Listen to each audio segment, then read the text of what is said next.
Bienvenue à tous dans cet épisode de La Lettre Pro, le podcast IA. Je suis Brulatour, le rédacteur en chef de La Lettre Pro. Aujourd'hui, nous allons explorer les nouvelles passionnantes du monde de la radio et du podcast. Voici un aperçu des titres du jour. Ici Normandie célèbre les 70 ans de l'Eurovision avec une émission spéciale. France Médias Monde prévoit un exercice 2025 équilibré. Le World DAB défend la radio broadcast dans le tableau de bord connecté. 50,6 millions d'adultes écoutent la radio chaque semaine au Royaume-Uni. France Culture renforce son offre audio-éducative avant les examens. France Inter, RMC et France Info dominent les écoutes numériques en avril 2026. Un colloque à l'Assemblée nationale sur l'avenir des radios associatives. La radio reste leader de l'audio financé par la publicité au Canada.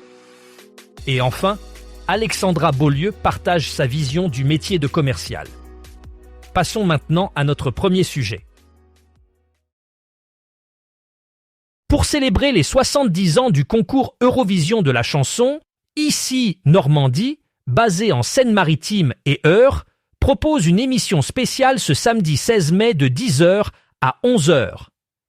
L'émission mettra en vedette Amaury Vassili, chanteur et ténor normand, qui partagera ses souvenirs de sa participation à l'Eurovision 2011 avec la chanson Sognu. Au programme, des souvenirs de scène, les coulisses du concours et des chansons emblématiques qui ont marqué l'histoire de cet événement depuis 1956. Cette émission fait partie d'un dispositif éditorial plus large autour de l'Eurovision 2026, organisé à Vienne, en Autriche, avec des demi-finales les 12 et 14 mai et la finale le 16 mai. Ici Normandie, partenaire de la diffusion nationale, soutient également la candidature française représentée par Monroe, un artiste de 17 ans, avec le titre « Regarde ». Ne manquez pas cette rétrospective enrichissante et divertissante. France Médias Monde a récemment validé un exercice financier pour l'année 2025 qui atteint l'équilibre. Ce résultat témoigne de la gestion rigoureuse et des efforts continus de l'entreprise pour maintenir une stabilité économique malgré les défis actuels du secteur. Cette performance est le fruit d'une stratégie axée sur l'optimisation des ressources et l'innovation dans la production de contenu. En se concentrant sur l'efficacité opérationnelle, France Médias Monde a réussi à équilibrer ses comptes tout en continuant à investir dans des projets stratégiques. Ces efforts reflètent l'engagement de l'entreprise à fournir des informations fiables et de qualité à travers ses différents médias, y compris la télévision, la radio et le numérique. Cette réussite financière souligne également l'importance de l'adaptation et de la résilience dans l'industrie des médias, des qualités essentielles pour naviguer dans un paysage médiatique en constante évolution. Le 11 juin prochain, le World DAB organisera à Francfort son événement World DAB Automotive 2026, dédié à l'avenir de la radio dans les voitures connectées. Cet événement marquera la présentation d'une nouvelle étude internationale sur l'écoute radio en voiture réalisée par 55 Blue. L'étude intitulée Car Buyers Research 2026 analyse les habitudes d'écoute des automobilistes et l'impact de la visibilité des services audio dans les tableaux de bord connectés.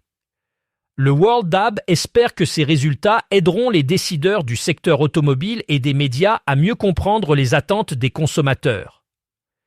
L'événement inclura une table ronde avec des représentants de l'industrie automobile, de l'Union européenne de radio-télévision et du World DAB pour discuter des implications de cette étude sur la découvrabilité des services audio.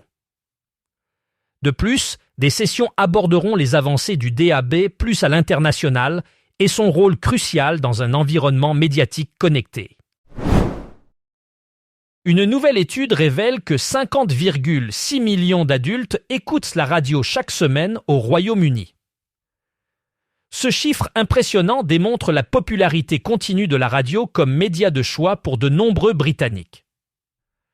la radio reste un moyen incontournable pour s'informer et se divertir, malgré l'essor des plateformes numériques et des services de streaming. Selon cette étude, la radio atteint un public diversifié et large, englobant toutes les tranches d'âge et les catégories socio-professionnelles. Les auditeurs apprécient particulièrement la variété des contenus proposés, allant de l'information aux émissions musicales, en passant par les talk-shows et les débats. Cette audience massive souligne l'importance de la radio dans le paysage médiatique britannique et confirme son rôle essentiel dans la vie quotidienne des citoyens. Alors que le monde des médias évolue, la radio continue de captiver et de fidéliser un large public grâce à sa capacité à s'adapter et à innover. France Culture a renforcé son offre audio-éducative pour soutenir les étudiants avant les examens. Ce développement s'inscrit dans une stratégie visant à fournir des ressources pédagogiques accessibles à tous, en particulier dans des périodes de révision intense. La chaîne a élargi sa gamme de podcasts éducatifs, couvrant des sujets variés allant de la littérature à la philosophie, en passant par l'histoire et les sciences. Ces contenus sont conçus pour compléter les programmes scolaires et offrir un soutien supplémentaire aux élèves préparant leurs examens. En outre, France Culture propose des émissions spéciales animées par des experts et des enseignants qui abordent des thèmes clés des programmes académiques. L'initiative vise à démocratiser l'accès au savoir et à encourager l'apprentissage autonome. Avec cette offre enrichie, France Culture ambitionne de devenir un partenaire incontournable pour les étudiants en quête de ressources éducatives de qualité.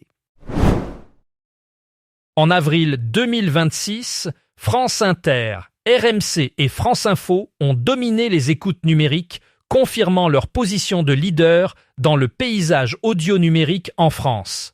France Inter, avec sa programmation variée et ses émissions phares, continue d'attirer un large public, tandis que RMC, avec ses débats animés et ses émissions sportives, capte l'attention des auditeurs passionnés de sport et d'actualité. De son côté, France Info reste une référence incontournable pour ceux qui cherchent des informations fiables et en temps réel. Ces trois stations ont su s'adapter aux nouvelles habitudes d'écoute, en investissant dans des plateformes numériques et en proposant des contenus accessibles à tout moment.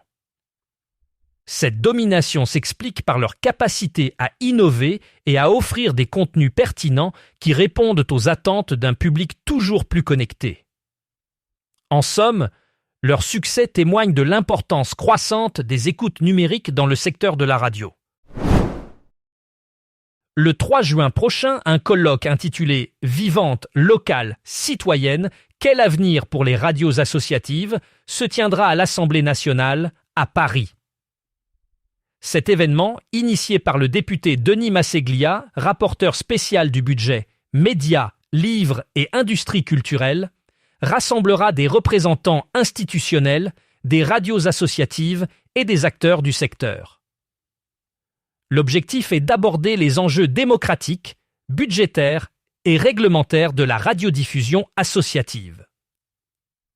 L'association Les Locales encourage une forte participation des radios associatives pour démontrer leur vitalité. Le colloque mettra en lumière le rôle crucial des radios associatives dans le paysage médiatique et la vie démocratique locale. Les discussions porteront sur l'éducation aux médias, l'action culturelle et l'information de proximité. 2 tables rondes sont prévues, l'une sur le rôle des radios associatives dans la vie démocratique, l'autre sur les conditions de pérennité de ces radios. Les inscriptions sont obligatoires avant le 25 mai 2026. La radio continue de dominer le paysage de l'audio financé par la publicité au Canada. Malgré l'essor des plateformes numériques et des services de streaming, la radio reste un média de choix pour de nombreux Canadiens. Cette prédominance s'explique par la capacité de la radio à atteindre un large public et à offrir une variété de contenus qui répondent aux attentes des auditeurs. Qu'il s'agisse d'actualité, de musique ou de talk-show, la radio propose des programmes diversifiés qui captivent l'audience. De plus, elle bénéficie d'une confiance accrue de la part des annonceurs qui voient en elle un moyen efficace de toucher leur public cible. Les stations de radio canadiennes ont su s'adapter aux évolutions technologiques en intégrant des plateformes numériques à leur offre, tout en préservant leur essence traditionnelle. Ainsi, la radio au Canada continue de jouer un rôle clé dans le secteur de l'audio financé par la publicité, démontrant sa résilience et sa capacité à innover. Alexandra Beaulieu, une commerciale passionnée chez Oxygène, a partagé sa vision unique du métier. Elle insiste sur le fait qu'elle ne vend pas simplement des spots publicitaires, mais qu'elle établit des relations de confiance avec ses clients. Selon elle, la clé du succès réside dans la proximité et l'accompagnement des annonceurs locaux. Beaulieu croit fermement que comprendre les besoins spécifiques de chaque client est essentiel pour créer des campagnes publicitaires efficaces et personnalisées. Elle met un point d'honneur à s'assurer que ses clients se sentent soutenus tout au long du processus, de la conception à la diffusion. Cette approche lui permet de bâtir des partenariats solides et durables, basés sur la confiance mutuelle et le respect. En adoptant cette stratégie, elle contribue non seulement à la croissance de ses clients, mais aussi à celle de l'entreprise pour laquelle elle travaille. Pour en savoir plus sur cette approche innovante, visitez notre site lalettre.pro et abonnez-vous à notre newsletter quotidienne.